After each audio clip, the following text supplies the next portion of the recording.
Okay, so let's get into this passage deeper, understand it. So, sociological approaches to genocide.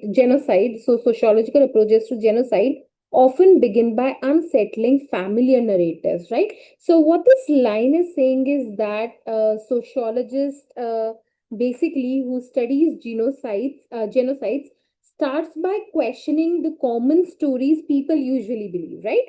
So that is sociological approaches to genocide often begins by unsettling familiar narratives. So they started questioning the sociological approaches. So basically, we can say that sociologists who are studying genocide, okay, so they start by questioning the common stories people usually believe about it. Okay, now instead of portraying it as a lapse into savagery or the eruption of ancient hatreds, sociology asks how genocide emerges from within the very fabric of modern society, right? So they say that rather than saying that genocide happens because people suddenly become wild, okay, that is the eruption of ancient hatreds, okay, or it starts basically because of eruption of ancient hatreds, that is that genocide generally happens because of old deep rooted hatred, okay.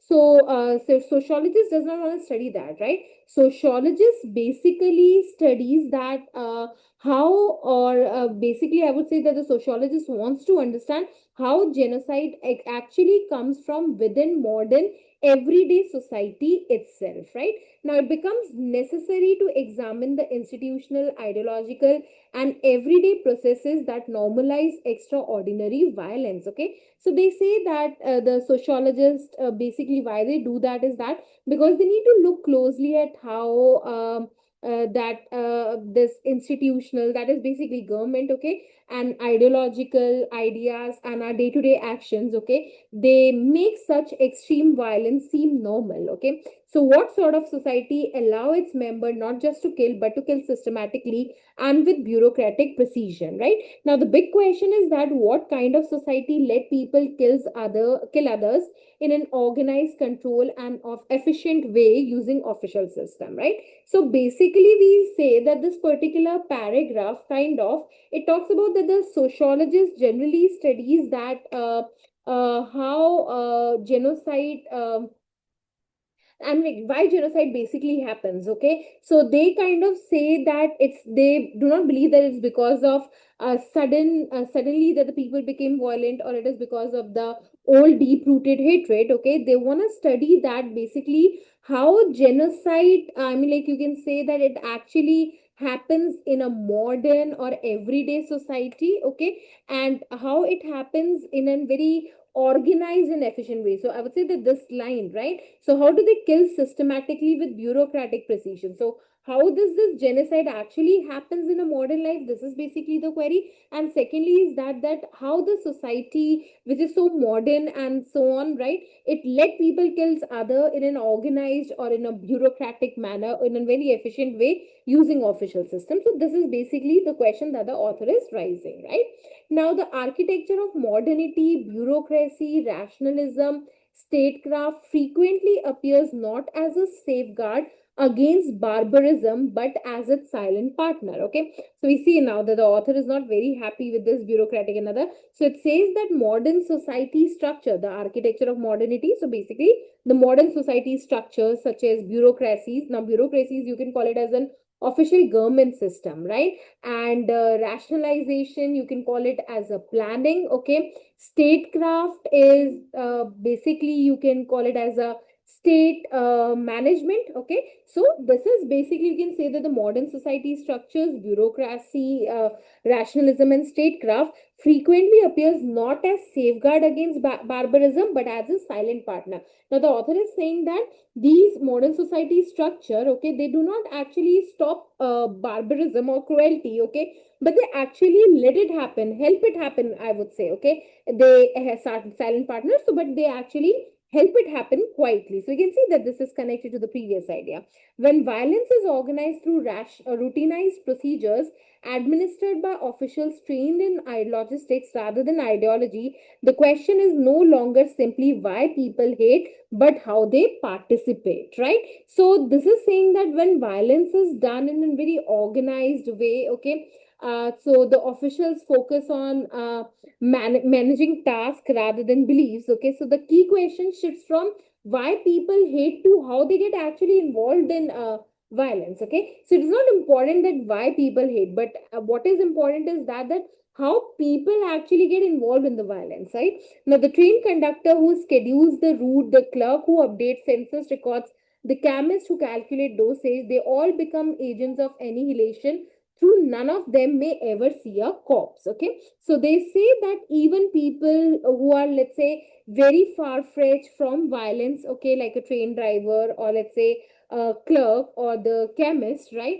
So they become a part of the killing process even if they have never actually seen the victims, right? So basically, in case if I have to give a one liner idea about it, so it says that it's basically us that government जो modern का structure है, they actually acts as a killer rather than the protector. Okay, and when violence is organized through a systematic way, then the people who are not actually, I mean, like very actively part of the violence, they also become a part of it, right? Now the distance is not accidental, it is engineered. Okay, now this is basically used for the reference to the above line, that the fact that these people are kept distance from the actual violence is not by chance. Okay, so it is not accidental, it is engineered, it is actually purposely designed. Okay, now physical separation is matched by symbolic distancing. The victims are described not as individuals but as threats, infestations, and pollutants, right? Now basically they say that people are kept physically apart from the victims, okay, and also mentally separated by calling the victims things like threats or infestations or pollutants. Okay, so that is like I mean, like basically like this line says that people are physically kept apart from the victims, okay, and also mentally separated by calling the victim things like threats or pests instead of seeing them as a real human being. Okay, now once dehumanization takes root in everyday language, it needs little reinforcement from above, right? So they say that when people you can say start using this kind of dehumanizing language, okay, in daily basis, everyday language, okay, so they don't need constant orders from leaders to keep treating victims badly, right? Now the language of pest control, surgical precision, or agricultural metaphor becomes common in genocidal regimes, right? So it says that words usually, I mean, like you can say the words that are the language of pest control, surgical precision, or agricultural metaphor becomes common in genocidal regimes, right? Now, killing is spoken of as cleaning, as removal, or restoration. So they say that the words which is usually used for controlling pest or let's say surgical precision or farming are often used in places committing genocide to describe killing. Okay, and instead of calling it murder, people kind of use a I mean, like a euphemistic kind of a language or a spoken easy language where they use the words like cleaning or removal, okay, or as restoration. Okay, so this is basically the idea of this. Now let's see, in some cases the impulse is not even framed as destruction. Okay, that sometimes the violence is presented not as destroying people, okay, but as protection, right? So sometimes the violence is presented not as destroying people but as protecting something important. The group must be safeguarded, the nation preserved, the culture defended. Okay, so people say that why they get into genocide is that because they need to protect the group, okay, or maybe they need to safeguard a country, okay, or they need to protect some culture from getting harmed. The internal logic is paradoxically moral. Okay, now why this is paradoxically moral? Because you're doing something that is immoral. Okay, and basically what is the case is that the logic that you're giving is that it seems as if that it is moral logic, right? So you're doing this on a morally ground, but you're doing something that is not moral. Now violence is recast not as excess but as necessity, right? So violence is not seen as too much, you can say, too much or wrong, okay, but something that is actually absolutely needed. So it says that the violence is actually needed, okay, and the mechanisms of consent are subtle, okay. So they say that the way people agree to this violence are often not forceful, okay, but they are actually something, some hidden motives behind that, okay. Participation is often tied to notions of honor, loyalty, fear of exclusion, or promises of belonging. Okay, so why people join in kind of a genocide is that because they have been induced with the feelings like, or they are tied to the notions of honor, okay, they are scared of being left out, okay, or they wanted to be a part of a particular belonging, right? One does not need to be a true believer to join in. Sometimes silence is a complicity enough, right? So you don't have to be fully believe in the cause to take part in genocide. Just sometimes being silent and not speaking out can be enough to support the violence. Okay, now I'm gonna get you the ideas of the individual paragraphs also, but let's actually go through the sentences why. So this is what the students have actually asked for. Now local complicity is especially revealing. Okay, so when, let's say, local people help or allow violence, okay, it shows important truths. Genocide is rarely executed solely by elite command. It requires foot soldiers, informants, and opportunists, right? So they say that genocide is not basically done by the leaders, okay? It actually needs that local people, that ordinary people like soldiers, the informants who pass the information, the opportunist who wants to take the advantage of the situation. In neighborhoods where people one exchange greeting, violence erupts not only between strangers, but between people who know each other's name. Okay, so violence basically happens even among some neighbors who used to be friendly and know each other well. Okay, the shift is not instantaneous. Okay, I mean, like, ये जो violence हुआ, ये genocide हुआ, ये एकदम से नहीं हुआ. It does not happen all at once, right? It is preceded by months, sometimes years of humiliation, classification, surveillance.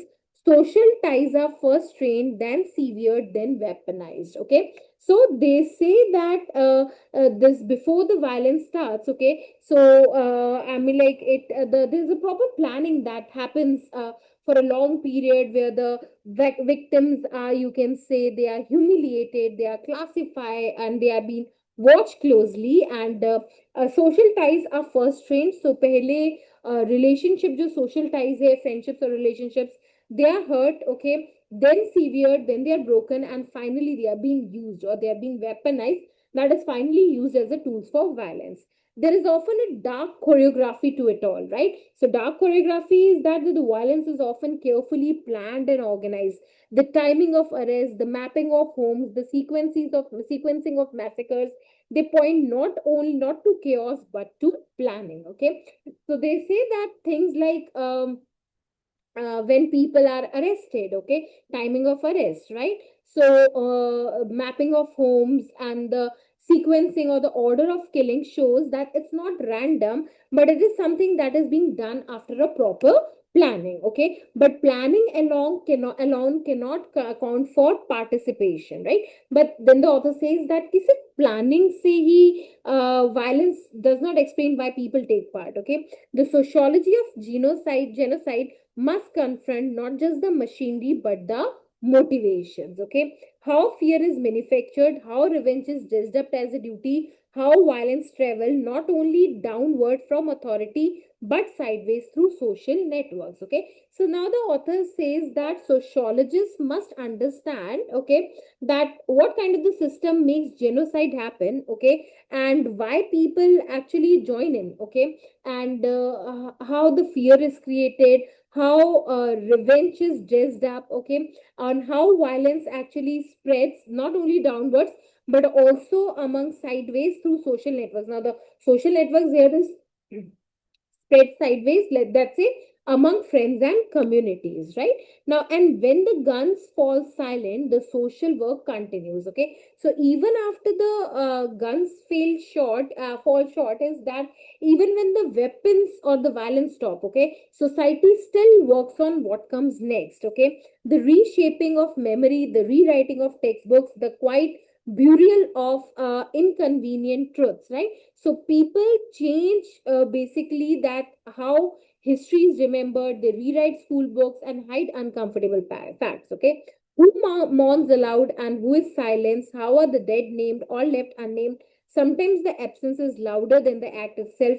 A building demolished, a surname changed, a photograph erased. Okay, so now what they say is that I mean, like, people actually, like, it says that the reshaping of memory. Okay, so when the gun falls short, the silent, the social work continues. मतलब जब violence खत्म भी हो जाता है ना, then society still work on what comes next. Okay, that is, they actually change how history is remembered. Okay, they rewrite school books, right, and they bury some of the uncomfortable truths. Okay, they, some people openly grieve while others are forced to stay quiet, right? Questions arise: who is remembered and who is forgotten? Sometimes what is missing is more powerful than the violence that actually happened. Okay, so a building demolished, a surname change, a photograph erased. Okay, so examples of this memory is that sometimes किसी की building पूरी destroy करती है, किसी का family name change हो जाता है, pictures remove हो जाती है. So that's the case, right? Now the temptation to frame genocide as a deviation blinds us to this condition of possibility. Okay, so if we the temptation to frame genocide as deviation, okay, that if we can say that if we think that genocide is a strange or unusual event, okay, we misunderstanding the conditions that actually make it possible. If anything, it is the convergence of the ordinary and the exceptional, the familiar tool of census archive infrastructure that renders it so devastating. So basically, it says that genocide is bad, okay, because it mixes everyday tools like government records, archives, and systems with extra violence. Okay, so this was the passage. So basically, we can say that this passage was about genocide, right? And we can say that the author basically wants us to tell the sociologists, right? So I'm like sociologists to be look into the other factors also while they're actually considering the genocide. Now let's say, in case if we want to give a quick summary of every paragraph, so we see that the very first paragraph talks about that sociologists don't see genocide as something random. Okay, instead they try to understand that how genocide basically, you can say, comes from modern societies. Okay, and how does this bureaucracy led genocide things happen. Okay, so this was the passage basically starts with a question. Okay, now modern, then they say that the modern systems like bureaucracy and the government, okay, there aren't always barriers against cruelty, sometimes they actually make it happen. Okay, so that is the case. And this is, so yeah, that is the case. And yeah, there was one more question that was being asked, is that why people hate, that is not important. Okay, but how does the people actually get involved in the violence, that is something that they need to see directly, right? Now the third part, they say that the fact that many people involved in genocide are kept physically and emotionally distanced from the violence is deliberate. Okay, so people, victims are called bad things. Okay, so they make it easier to treat them cruelty, right? So that's the case. Now bad names, and the paragraph 4 somewhere says that sometimes violence isn't presented as a destruction, but They give the reason that they're protecting the group, they're protecting the nation, they're protecting the culture. Okay, now genocide needs more than just orders from the top. Okay, it requires locals involvement. This is what they are talking about, and they say that it takes a lot of time and long periods of humiliation, monitoring. So that's a case, right? Now, the sixth paragraph basically says that genocides follows a careful plan. Okay, and but planning alone does not explain why people participate. So sociologists must study how fear is created, how revenge is as a duty, right? Now, the para number 7, you can say somewhat that it's talking about uh, after the violence end, the process of controlling society continues, right? And that is more or less the case, right? I hope now you got this particular passage, right?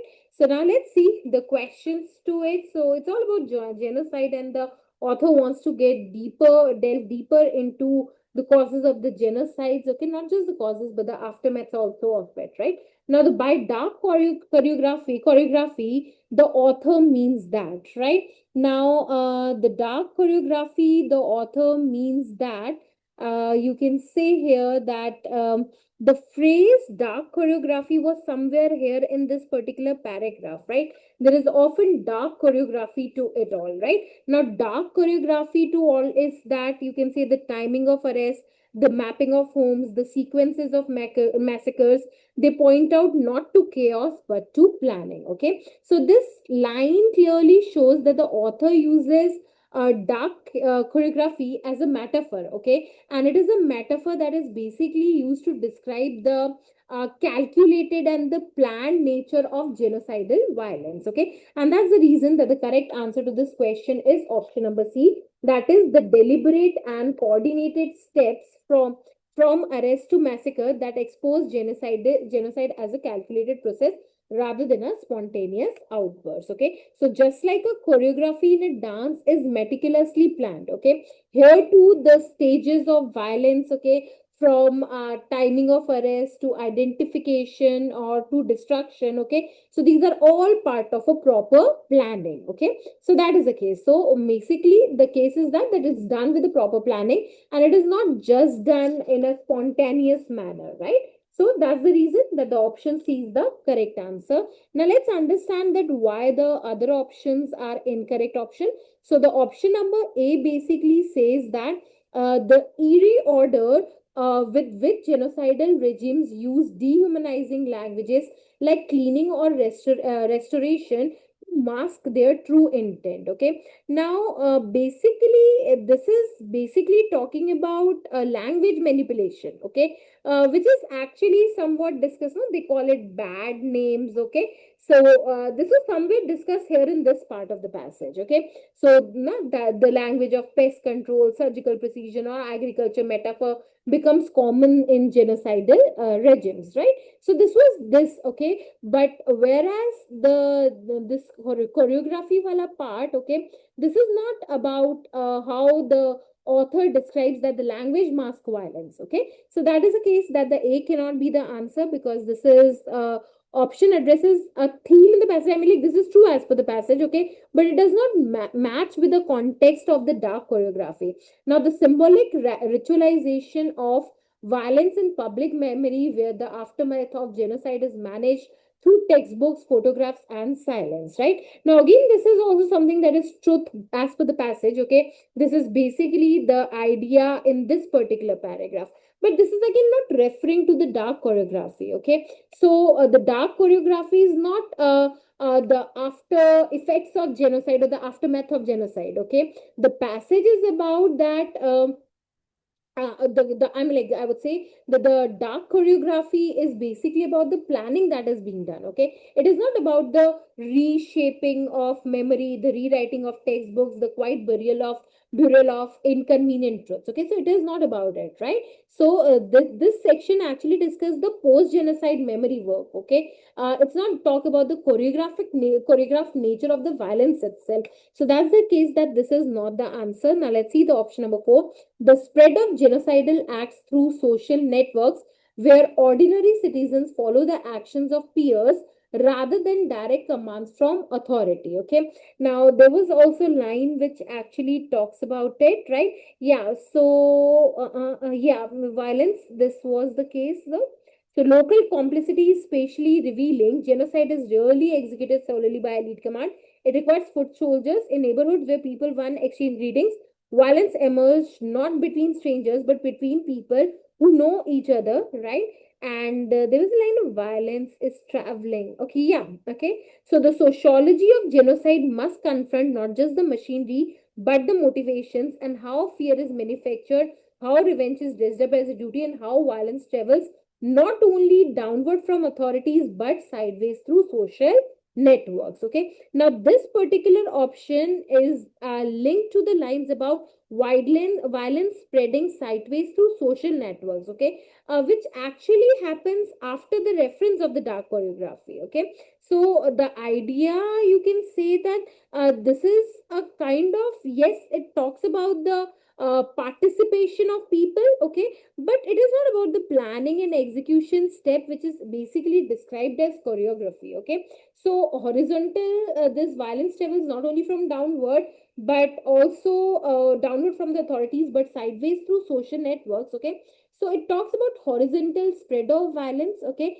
it is not about the term dark choreography that is basically referred to. So that's the reason that the option C is the correct answer. Slightly tricky. I mean, like, I think so that you're gonna believe that this answer choice is present almost everywhere. I mean, like, everything is true as per the passage. So this was something that would have confused you here, right?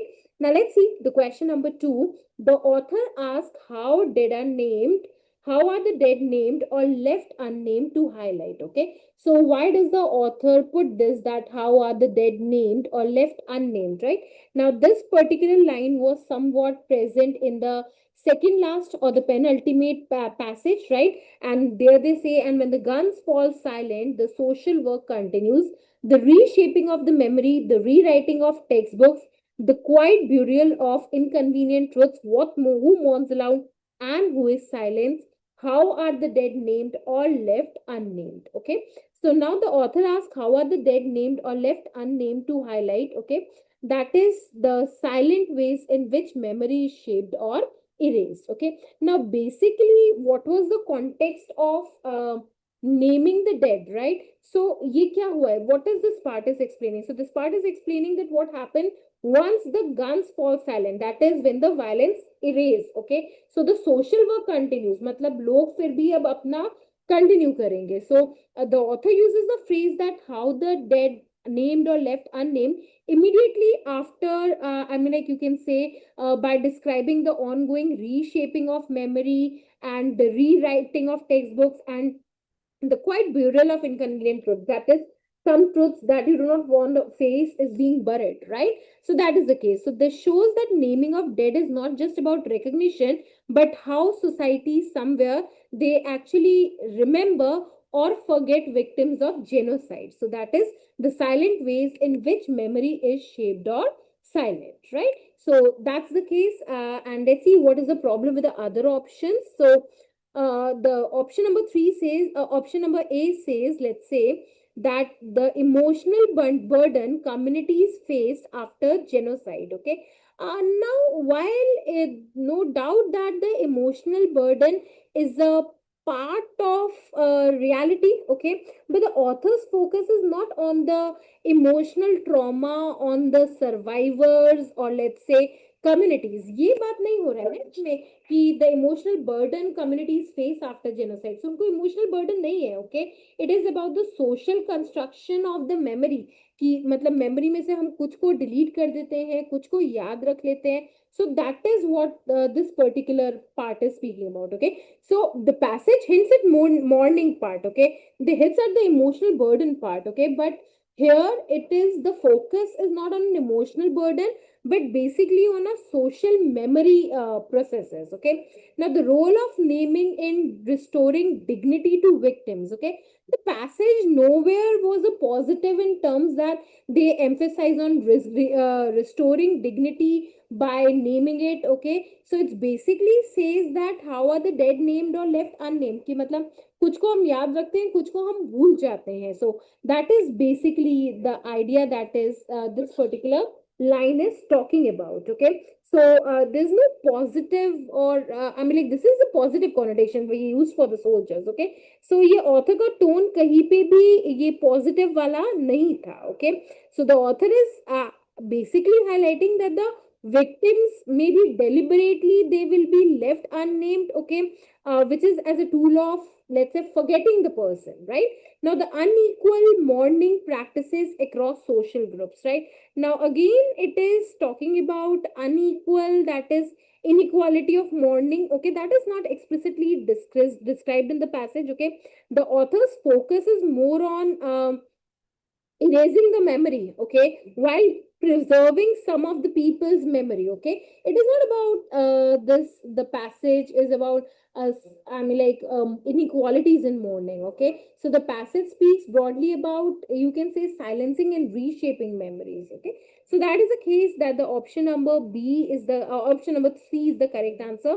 That is the silent ways in which memory is shaped or erased. Okay, so the line about naming or not naming the dead is a part of a broader reflection of how genocide is remembered. Okay, or how you can say it is deliberately forgotten. Okay, so in fact you can say that the author points out that even after the violence stop, okay, there is a continuation of the social control. Okay, and how the dead named or left unnamed is basically a rhetorical question. Okay, which is meant to show how memory can be manipulated. Okay, so that is the case, the silent ways in which memory is shaped or erased, right? I hope you've got this question. Now let's see the question number third. The author states that distance is engineered because, right? So the distance is engineered because, so we can see here that this was distance is engineered was somewhere it was a part of this line, right? So how humiliation is that, right? Let's see this particular line here. I hope you got it right. Yeah. Okay. So we can see here that the how distance is, this is the line. I'm not able to get that line. Yeah, it is hits here, right? So this distance is not accidental. It is actually engineered. Okay. So basically what they say that physical separation is matched by symbolic distancing. The victims are described not as individual but as threats, infestations, and pollutants. Okay, so basically what this line is saying is that the separation, okay, both physical and symbolic. So physical is I mean like you can say physical separation. Okay, that is the victims are not seeing the people who are attacking them. Okay, and symbolic distancing is basically the language that dehumanizes victims. Okay, so they say that it's kind of, it is engineered, that is it is deliberately created. Okay, now the purpose of this engineered distance is basically to reduce the emotional impact on the perpetrators. Okay, so once dehumanization takes root in every language, it needs little reinforcement from above, right? Now the question here asking is that the author states that the distance is engineered because the physical and symbolic separation helps reduce emotional resistance to killing. Okay, now what is this emotional resistance to killing is, you can say, is that we can, I mean like it's, for this we need to actually read it again, right? So it says that the architecture, the train conductor who schedule, so the distance is not accidental. मतलब ये जो distance है वो accidental नहीं है. Okay, by distancing themselves from the victim, people involved in the genocide don't have to you can say, confront to the reality of their actions face to face, okay, which actually lowers the emotional resistance to committing violence. I hope you got this right. So यही वो author कहना चाह रहा है ना, देखो यहाँ पे, once dehumanization takes root in everyday language, it needs little reinforcement of above. The language of pest control, surgical precision, or agriculture metaphor becomes common in this. Killing is spoken of as a cleaning. In some cases, the impulse is not even framed or destruction, but as protection. Okay. So when violence is organized through routinized procedure administered by this, the question is no longer simple why people hate, but how do they actually participate. Okay. So मतलब उन्होंने क्यों ये वाला emotional distancing वाली बात उन्होंने क्यों करी थी. Okay.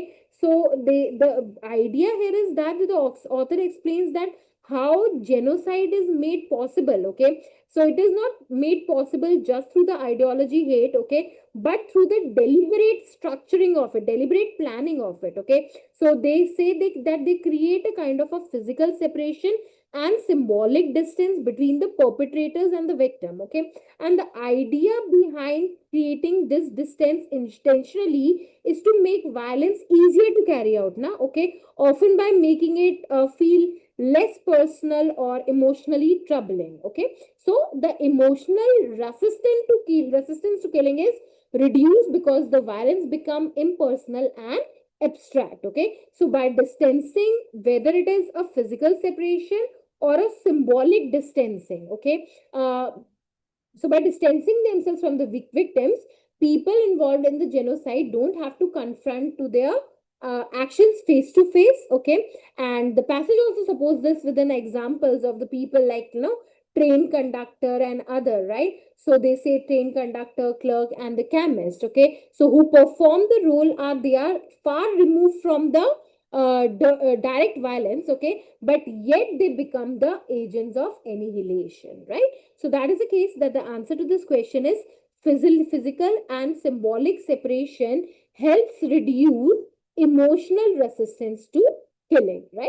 And that is what this passage is talking about, that the distance is engineered. Okay. That is how modern genocidal systems are designed to make the act of killing it more, like not killing it feeling abstract, you can call it here, right?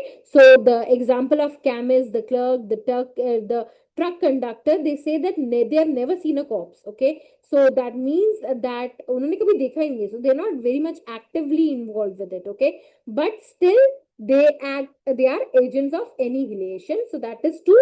Separation helps reduce emotional resistance to killing. Okay. Now let's see the other option. So bureaucratic roles like clerks and chemists are designed to prevent direct contact with victims. Okay. Now this is true. Okay. But it is more a consequence of engineered distance rather than the reasons that why distance. So the author says that the distance is engineered because, okay, so it is one of the fact, okay, that the distance is engineered. तो वो हमें कैसे पता चला कि distance is engineered?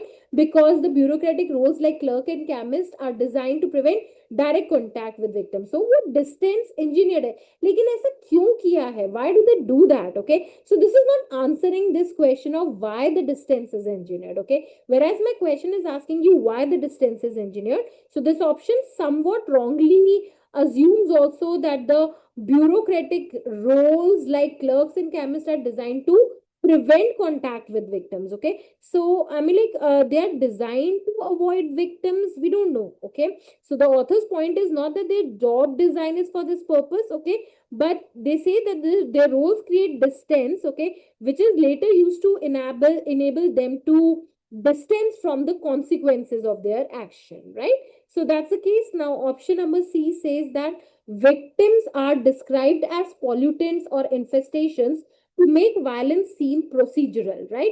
Now this is true. Okay, that symbolic distancing is described using such language. Okay, but the key point is that the distance is engineered does not just refer to the language manipulation or the symbolic aspect. Okay, it is also refers to the physical aspect. So it missed that physical aspect here. Okay, so this describes symbolic distancing but is not fully captured again why the distance is being engineered, and secondly does not take into account the physical separation. Now officials are trained in logistics not ideology, making them unaware of their actual impact. Now, this is also something which is true as per the passage, okay? But this actually highlights that how people participate without any sort of ideological motivation, okay? But it does not again explain you that why distance क्यों ऐसा engineered क्यों करा होता है, okay? So yes, officials are trained in logistics, not ideology, making them unaware of their actual impact. So this is mentioned, okay, that the bureaucrats may be trained in logistics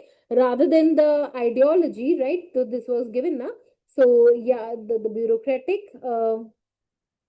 somewhere here where they say, right, it becomes this. So what sort of this? And when violence, so yeah, so routinized work administered by officials trained in logistics rather than ideology, okay? The question is no longer simply why people hate, but how do they actually participate, right? So the author isn't saying that they are unaware, but that the system is set up so that they don't have to confront the emotional or moral reality. That's the case. So this is not explaining, none of them is explaining that why distance is engineered. So why क्यों हम distance बनाते हैं उनसे? So this is this basically purpose, right? Now the author is primarily arguing that genocide, okay? So author के लिए what is a genocide? So it depends on modern system and routines that makes ordinary violence seem that makes extraordinary violence seem um, right.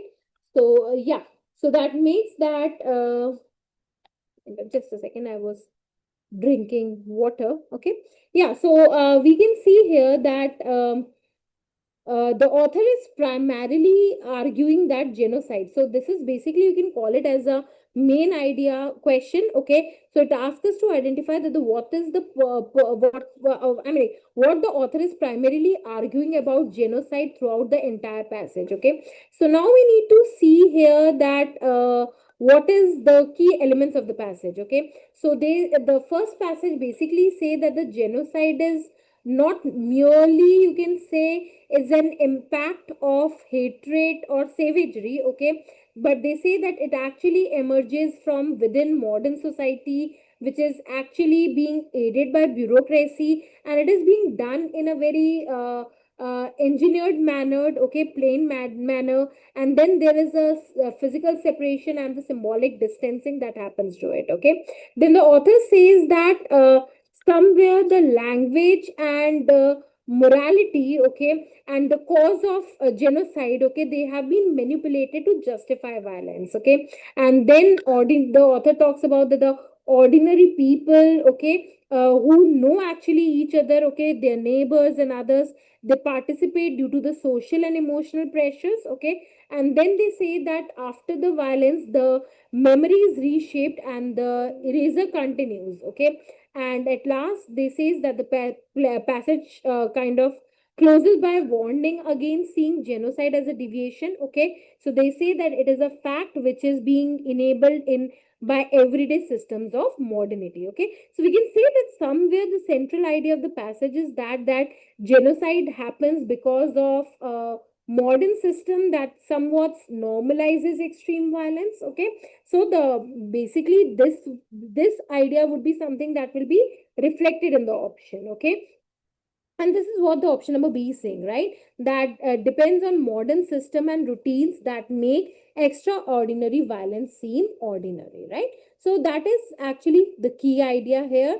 Now let's see the other options, that why the other options are less suitable. Now the A says emerges from long withstanding hatred that resurfaces under unstable political conditions. So the passage basically rejects this idea. Na? It says that it does not happen. It is as a, instead of portraying it as a lapse of into the savagery or the eruption of the ancient hatred, okay. So this is outrightly rejected, okay. And no long standing hatred. Now it is sustained by community level actors like clerks, informants and neighbor who participate without direct violence, okay. Now this is true, okay, but again we can say that this is not the passage is primarily arguing about. Okay, he also talks about a lot of other factors other than just on this part, that it is sustained by community level actors. Okay, so it's a narrow, it's just a part of the argument. Okay, spatially highlighted somewhere here in this part. Okay, but this is not about the primary argument. Okay, now it is spreads literally through social ties where fear, duty, and silence become tools of complexity. Okay, now again, this is a kind of true statement as per the passage. Okay, but again, this is not the main idea that the author has written. Okay, so focusing on social spread of complicity, but again, this is the primary focus is on basically how modern institutions allow such participation to happen. Okay, it is not about you can say that spreads laterally through social ties where fear, duty, and silence becomes tools of complicity. Again, this is a narrow, this was the main idea, hence B is the correct answer. Okay, so we can see here, no, that throughout the passage the author actually started with this concept that genocide is somewhat which is embedded in modern systems and society and modern society and systems. Okay, then they again talk about the rule of bureaucracy and kind of you can say a planning, thorough planning in it, right? And then the distancing of human, okay, through language as well as the physical distancing, that was the idea. Then they talk about how does the everybody get involved in the roles, right? So from train conductor to the other. So we can say here that depends on the modern system and routines, that is bureaucracy, that make extraordinary violence seem ordinary because the normal people are participating in it, right? So I hope you got this particular passage, right? And I hope your queries are being solved. So not a very easy passage and not a very convincing options. Okay, I mean, like, so it was a kind of a moderate passage that needs to be dealt deeper carefully.